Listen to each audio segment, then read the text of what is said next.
Barry Stevens. Alright. Subscribe or not, but subscribe because I'm reacting to your video, alright? He recommended this video, so let's see. 911 emergency. Yes, I have a missing child. Active to ambulance, you've the fire department. Respond to Oasis Park, southwest of the pond. I don't trust who he is with, is my problem. How long's he been missing? Who you with? About 3 hours. Wait, that's nothing. That's nothing. That's nothing. You can't report. I don't know where they're from, but I heard the grapevine that you cannot report until 24 hours. Is Craig Sorger, and these are his two friends, Evan Savoy and Jake Eakin. Yo, who you look like? Who you look like? He looked like from a movie. This guy, Jake. Who? Sorger, and these are his two friends, Evan Savoy and Jake Eakin. Jake Eakin looks like someone. But look closer. Would you want these two boys to be your friends? There's something a little off about them. Like, they're not your average, playful 12-year-old boys.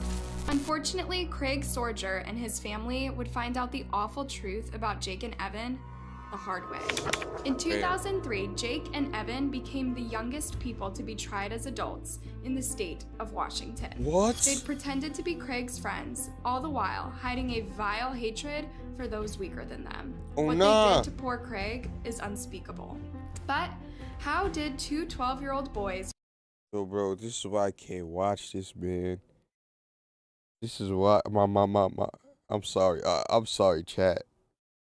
I'm sorry, man. I know this is serious, but my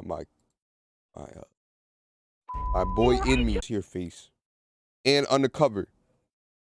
And undercovered. Yo, let me see your face, gay. I don't know why, but your voice is very pleasant. Very pleasant. Your voice is very pleasant. All the while hiding a vile hatred for those weaker than them. What they did to poor Craig is unspeakable. But how did two 12-year-old boys reach such a low point? And were their sentences enough to bring justice for Craig? Watch on, but be warned. We'll be discussing the themes of extreme violence, torture. Biggity. Yep, this is gonna be a pretty tough case. But if you're ready, let's dive in. Yo, I want to do a channel like this. Should I? Today's story begins in a place called Everett in Washington State. Everett is home to over 100,000 people, and it's just 25 miles away from Seattle. But it has some pretty big issues. Its crime rate is 56% higher than the national average in the US. People rarely walk alone at night, and store owners are always on edge, worrying about their property getting vandalized. A gas stop even ironically put up a sign saying, "Welcome to Tweakerville." Everett has been ranked as one of the worst places to live in Washington. But life was happy and peaceful for Craig Sorger. At least hold on. We're not going to talk about how Tweakerville is crazy. Tweakerville is crazy right now. He was born on February 10th, 1990, and grew up with his parents Lisa and Chuck, and his younger brother Keith. But when he was a toddler, Craig's parents started noticing some strange behaviors in their son. Worried about what that might mean, they took him to a doctor. Soon enough, it was discovered that Craig was on the autistic spectrum. This wasn't bad news. In fact, discovering this early on meant that Craig had all the extra care that he needed, both at home and at school. Craig was a special education student, but he did well in school, apart from sports. His physical coordination wasn't that great. At home, he had a great relationship with his parents. He just found it a little hard to do certain tasks. One such thing was changing scenery. Indeed, Craig was very resistant to change of any sort, from food to clothing, let alone moving house. When he was 11 years old, Craig moved with his family to a tiny town called Ephrata. It's a really small place, home to around 8,000 people. Wow. 30 years ago, there was just around 6,000. Wow. And there really wasn't that much to do. Yo, I want to go to a town, man. I want to go to a town, like a small town, like 100 people, just to see the vibes and stay there for like a whole week. But Craig was okay with that. He rarely socialized with anyone apart from his parents and brother, In fact, Keith was his best friend, and that was about it. And since the move to a new town took quite a big toll on him, Craig was even less social now. He spent most of his time playing video games, fooling around outside his home, or helping his dad, who was a car mechanic, with his work. Craig had an engineer's mind, and he was already Yo, bro, starting hold to on, show hold on. What is this stock footage, bro? That's my question, not the lie. That is my question. What is this the stock footage? Stock footage. great talent. According to Lisa, he could fix a VCR's lights in a few seconds. And he was better than his parents at operating computers and installing video games. God damn! His parents Yo, come over here. Come over here. My computer, man. just couldn't wait to see their son's career blossom. Yeah, they bro. were certain he was going to achieve greatness. Yo. Anything that has to do with technology is going up. Damn. But just 5 days after his 13th birthday, Craig's life would come to a tragic halt. Damn. On February sad. 15th, 2003, Craig Bro, was he was at the peak of phones, basically. Like when it just started. He was at the peak. Oh my God, bro. He could have just. enjoying an afternoon at home. He could have been That's rich. when I Lisa feel heard like. a knock on the door. She wasn't expecting anyone, but she opened up anyway. It was two boys, Evan Savoy and Jake Eakin. They were Craig's age. In fact, they were a few months younger. Oh, Lisa wow. had never seen them before, but Keith had. Apparently, they would sometimes play with Craig while he was outside his home or in the local park. And this is exactly what they had come to do now. Evan and Jake asked Lisa if her son was around. They said they'd like to take Craig and play at the Oasis Park, an RV park just a few blocks down. So far, Jake so and good. Evan had been best friends since they were 2 years old.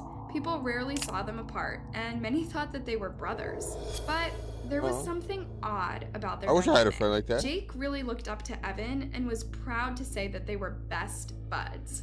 But if you asked Evan, he'd say Jake is his step friend.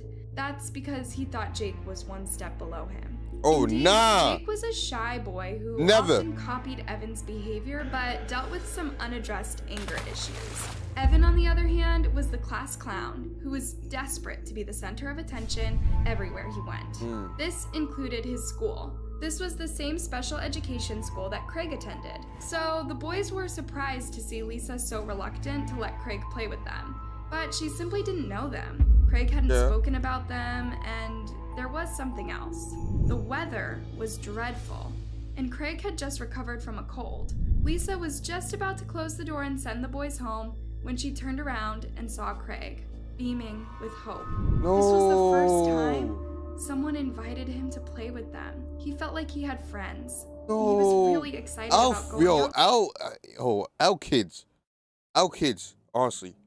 Like, our human being, all that, they use, like, with what? them. Lisa saw this, They and basically she used them. understood this was very important for her son. So she said okay, but urged the boys to come back within an hour or so. She had to go run some errands, and it was getting dark soon. Jake and Evan thanked Lisa, grabbed Craig, and off they went. Before heading out the door, Craig hugged his mom. Once, her son appeared to have friends outside his family, but she was giddy with anticipation. Yeah. I know how you feeling, gang, Lisa. But, bro, it's not your fault, gang. It's not. Bro, you were just trying to be a good mom and let your son have fun. If anyhow you watching this, gang, it's not your fault. Not. Damn. Like, what are the odds of that happening? Wanted to hear all about Craig's playdate, and she wanted to complete her errands before dark. So minutes felt like hours to her. Imagine how she felt when her son wasn't back home and the sun was about to set. Not only was this an inconvenience to her schedule, she was terribly worried. Craig was afraid of the dark, and he wouldn't stay out all night of his own will. So Lisa grabbed her coat and rushed to Oasis Park. Go but find your none little boy. of the boys were there. Huh? So Lisa figured Craig must have gone to one of the boys' homes. Yeah. Maybe they were playing video games or eating with their families.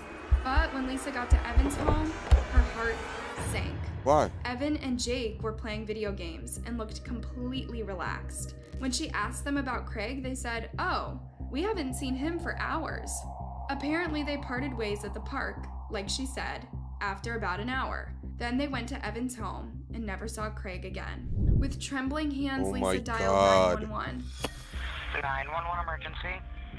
Yes, I have a missing child. You've heard an ambulance, you've heard a fire department. Respond to Oasis Park, southwest of the pond. I don't trust who he is with, is my problem. How long's he been missing? About 3 hours. She told the dispatcher that her son is on the autistic spectrum and that he struggled outside on his own. He was very vulnerable wherever he was. The police knew this too, so they immediately started a search throughout Ephrata. Okay. Lisa joined the team to search around the neighborhood, and even Evan and his family helped. The search didn't take long. The officers headed off to Oasis Park, covering its every alley, particularly those Craig was afraid of, the dark, secluded trails in the back.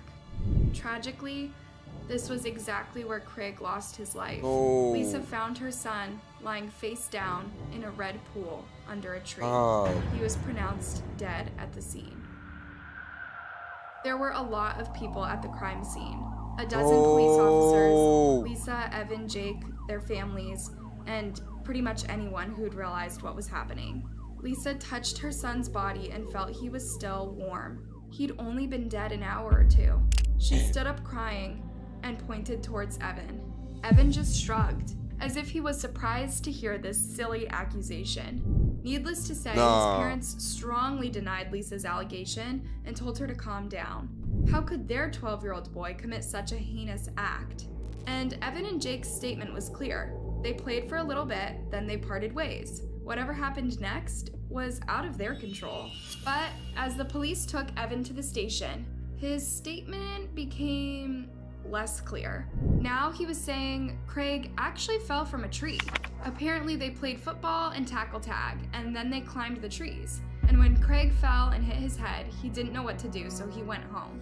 Evan's mom, Holly, was right next to him during the interrogation, as this is allowed for any underage suspect. Holly was listening to her son's account, but he looked at him while he was talking.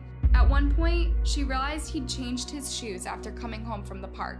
She didn't bring this up right then and there, but she didn't forget the detail. The next day, Holly was doing the laundry. Inside the bathroom, she noticed that Evan had washed his park shoes. They were still wet, hidden behind the laundry basket. When she spoke to her husband about it, he also noticed Evan was missing his new sweatshirt. He'd left home wearing it and came home without it, so that evening, Evan's parents sat him down and demanded an explanation for this. How old are they? How old are they? Oh, I gotta go back. No, she probably has it here. They're 12. Yo. 12. Evan broke down crying and told his parents that he hadn't been telling the whole truth. Craig had fallen from a really high branch and cracked his head pretty badly. Evan rushed over to check for a pulse, but he somehow got covered in a lot of blood. Then he realized Craig was dead. In a panic, Evan washed his shoes in a nearby pond and buried his sweatshirt in a muddy place so as not to get in trouble with the police. He was scared he would have to go to jail for something he didn't do. Holly and Evan's stepfather were shocked to hear this story. They didn't even know whether to believe their son or if he was hiding something else. Holly rang the police and told them what Evan had told her. The officers invited her to the station. Hey, yo, she a snitch. And asked her to bring his shoes as well. I'm sorry. I'm so sorry. I'm so sorry. Not funny. Hiding something else. Holly rang the police and told them what Evan had told her. Not funny. The officers invited her to the It's serious station. time. It's serious. Serious time. We can't joke around. Rang the police and told them what Evan had told her. The officers invited her to the station and asked her to bring his shoes as well. Now the investigators knew if they asked Evan to tell his story again, he might just repeat it word for word. So to see if he was telling the truth, they went to Jake's house and questioned him. Jake said that the three of them climbed a tree and Craig fell down and hit his head. But Evan had said only Craig was up in the tree. There were some inconsistencies. Meanwhile, the police dug up Evan's bloody sweatshirt from the pond. And that day, an autopsy was conducted on Craig's body. Sure enough, the results didn't say fell from a tree. Craig had been viciously hurt and stabbed. survived. He What had the- 34 jabs in his head and What neck the- alone, and a few others in the What? chest. It was so vicious that the tip of the weapon was still buried in Craig's skull. What? His death was a slow, painful, and Don't get terrifying it. one. He lived his last moments wondering what he had done to deserve this and why his two friends killed him. The police immediately arrested Jake Yes, and Evan. yes. They I were don't get it. I held don't on get $1 it. million bail each. Baby, By $1 million? far a record-setting sum for a 12-year-old. Yeah. Imagine the waves $1 this million news is crazy. made in a tiny town like Ephrata. Not even the biggest cities in the world are used to 12-year-old murderers. But even if Jake and Evan were in custody now, they remained adamant that they had nothing to do with Craig's death. They only fled the scene because they panicked, and they would be held accountable for Craig's silly fall, they said, even when they were shown the autopsy results. Outrageously enough, the boys' families even created a theory where after the boys fled the scene, somebody else found Craig's body and desecrated it. The police couldn't exclude any theory, but they were pretty sure the boys were guilty. They just needed to find enough evidence to convict them. Yeah. This was just the beginning of a tiresome process that scarred the Sorger family more than it brought closure. Wow. As in many cases, the investigators spend a great deal of time learning about the suspects' lives at home. Who were Jake and Evan? Yeah. And what would give them the motive to do something so horribly wrong? At a first glance, there was simply nothing out of the ordinary about the boys. As far as everyone knew, they were two schoolboys with special needs who enjoyed violent video games and playtime outside their house. Evan and Jake were interviewed by several psychologists. Jake had an IQ of 93 and the language and writing skills of a 7-year-old. But from a behavioral point of view, he was Bro, I'm not even joking. I'm not joking. I feel like I seen this kid, bro. This picture right here. and the This picture right here. I feel like I seen this picture. I feel like I seen this picture before. Or this interview. I know he's in the interview. I feel like I seen it, but language and writing I don't skills of a remember. 7-year-old. But from a Like- point of view, he was deemed completely normal. I just feel Evan like I've scored seen it before. average on just about everything. Dr. Eric Johnson concluded that both boys are well enough mentally to be rehabilitated. He thus suggested to the judge that they be tried as juveniles. Indeed, this debate lasted for a while. The psychologists argued that in juvenile prison, the boys would learn to reintegrate into society. They would also be freed when they turned 21, Yeah. which meant that they would get a chance at normal careers. Needless to say, the boys' families were pushing hard for this, but the judge had another piece of information. Both boys had clothes with blood on them, and the blood matched Craig's DNA. Damn. So, he decided to try them both as adults. Evan and Jake Wow. thus became the youngest people to ever be tried as adults in Washington state and the US alike. Both the boys would be in juvenile detention for 2 years until the state would allow this trial to continue. And by 2005, Jake changed his story. Now he told investigators that the 3 boys were in the park together when he left to go get some soda. When he got back, Evan was brutally attacking Craig. Then he threw his sweatshirt and something else in the nearby pond. A forensics team was immediately sent to the pond. Still? And before long, they retrieved Evan's murder weapon, the knife with the broken tip. The knife had been in the murky waters for 2 years, so fingerprints couldn't be analyzed. But the broken tip perfectly completed the knife, and that was good enough evidence. But Jake's confession wasn't good enough. It sounded like a classic case of throwing your friend under the bus. So the investigators put a lot of psychological pressure on Jake until he finally cracked. On February 15th, 1990, Jake and Evan were playing in Oasis Park, but Evan had a bigger plan. He was a bully, and he was used to preying on the most vulnerable. So he showed Jake a knife he had on him and suggested that they kill Craig along with the owner of a trailer court. He discovered the term killing spree recently, and he wanted to become a mass murderer. Evan was Jake's best friend and brother from another mother. Oh my He God. didn't think twice about joining him. So What the two the- friends went over to Craig's house and convinced Lisa to let her son go play with them. When I they feel, got to the park, Evan asked I feel the worst for Lisa, man. It's not your fault. It's not your fault. You don't know what are the chances of this happening, man? You just try to make your son happy, live life. Craig to feel the ground to see if it was I want to wet. be a Then smash he killer. told Craig to touch the ground and count to 10. No, bro. Poor Craig followed his friend's instructions. You bully. While he was focusing on the ground below him, Evan grabbed a huge rock and dropped it on Craig's neck. Oh my Then God. he pulled out the knife from his pocket and proceeded to stab him and kick him with his feet. At first, Jake yelled at Evan to stop, but when he tried to pull him away, Evan threw him to the ground.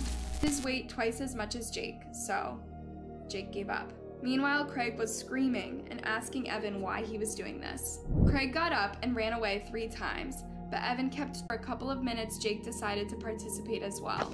In fact, he told the cops that initially he picked up a stick with the intention to hit Evan, but then he remembered how big Evan was compared to him. So he hit Craig instead. The 2 boys beat Craig until he stopped moving. Then Evan shook Jake's hand and went over to the pond where he disposed of his clothes and weapon. Jake watched in silence, then he followed Evan to his house. There they created the story, where they parted ways with Craig around 4:30 p.m. It was Evan's idea to have a story to tell the police. He was completely prepared for all of the steps of the investigation, but he didn't expect to be arrested so soon. The police interrupted his killing spree. This was a tough story to hear from the mouth of a 14-year-old. Yeah. Jake was a bit older, but he was still a kid. And imagine how Craig's parents felt when they heard the story of their son's death. Jake was offered a plea deal. If he would testify in court against Evan, he wouldn't be charged with first-degree murder. He'd only be charged with second-degree murder by complicity. So, even if he was being tried as an adult, Jake would only get a sentence of 8 years in prison. Wow. In April 2005, Jake I think he's out, no? and made his full confession. You solemnly swear or affirm to tell the truth under penalty of perjury. When he finished, he's the out. judge gave him a sentence of 14 years. Oh, figured he much never longer run. than the one recommended by the prosecutors. Wait, is he out? I don't The think judge he's out. said that a 12-year-old perfectly understands. Not yet, what but it soon. means to hurt Wait. Let's do the math. Hold on. 2005. Oh yeah, he is out. And that Jake should have stopped it, or at least told someone about it, not cover his and Evan's tracks. Evan, on the other hand, showed zero remorse, and so did his defense team, who tried to pin the blame on Craig's father, Chuck. What? Yep. Even if Chuck proved he was out of town the day of Craig's murder, the lawyers tried to frame him for the brutal attack. When that theory failed, they moved on to Craig's child services, trying to have them testify against Lisa, Craig's mother. It's pretty outrageous. Man, nobody is gonna place a chat, bro. This is why I need. Tried to frame the victim's Someone parents. delete that. Don't you think? Needless to say, Craig's parents got very upset at Evan's parents, but the latter were determined to protect their son. So both couples started harassing each other until they got restraining orders both ways. When Lisa was cleared of all suspicion too, Evan's defense team started pointing their fingers at Cody Cook, a former schoolmate of the 3 boys. Cody said he actually witnessed the murder that fateful day. He was walking home when he heard screaming from the park, so he went over to check what was happening. But when he realized that his friend was being attacked, he hid in the bushes, afraid of falling victim to Evan and Jake as well. After the attack was over and the boys left, Cody ran over to Craig, but he realized it was too late.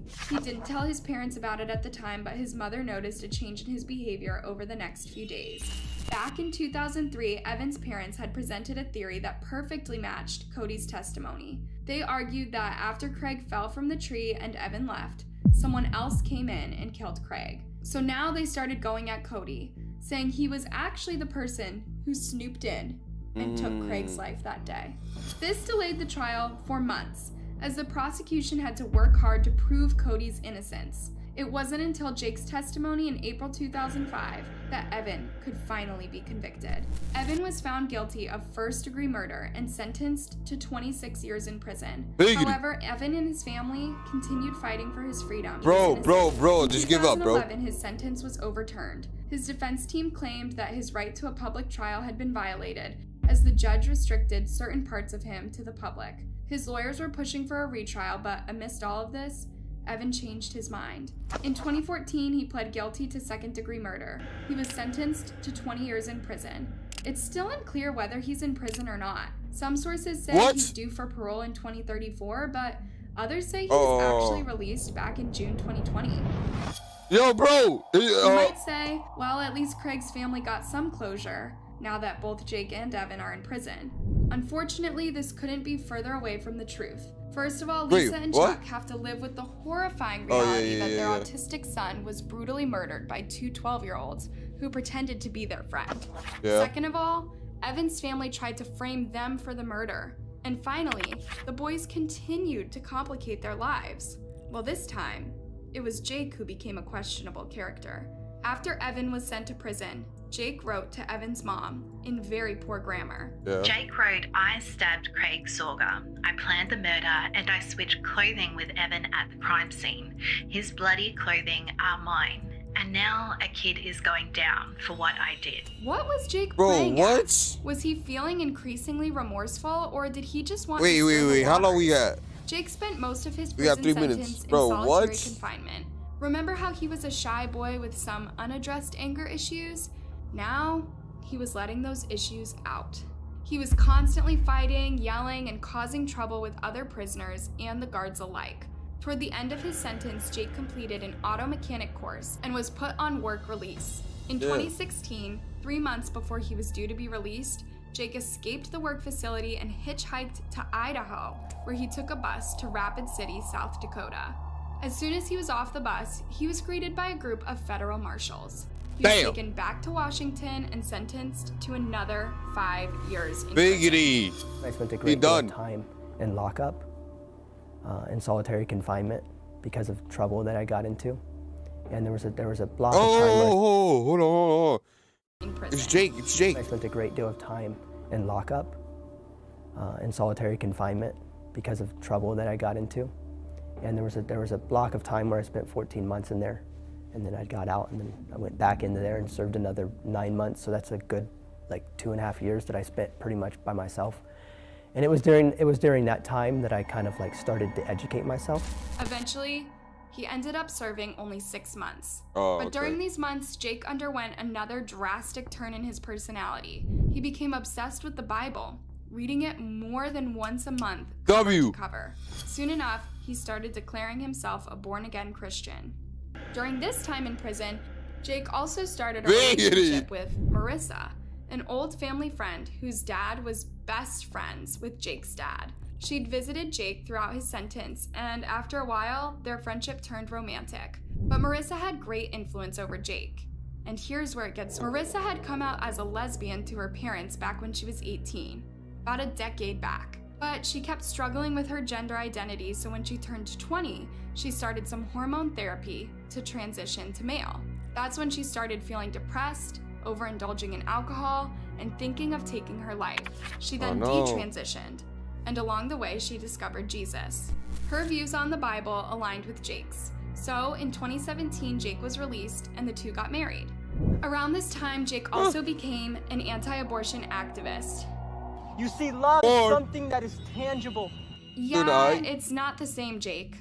When he's not arguing for capital punishment for people who choose to have abortions, Jake is ranting against the LGBT community. First, he blamed the community for what happened to his wife back when she was transitioning. Now he's blaming it for, well, all the wrong reasons. He's been caught several times shouting vile things at women in the street. He wants attention. That's his goal. And that means is just a way to bring more attention to himself. Indeed, it's truly worrying that he's free to do these sorts of things today, less than 20 years after murdering Craig Sorger. I mean, he could talk, but I don't know, man. He should just lay low, not to lie. He just gotta lay low. He should just. If Evan is out too, hopefully he's been able to turn his life around and not be spreading hatred. We can only hope that Craig's family is able to move on. But can you ever move on from a death like Craig's?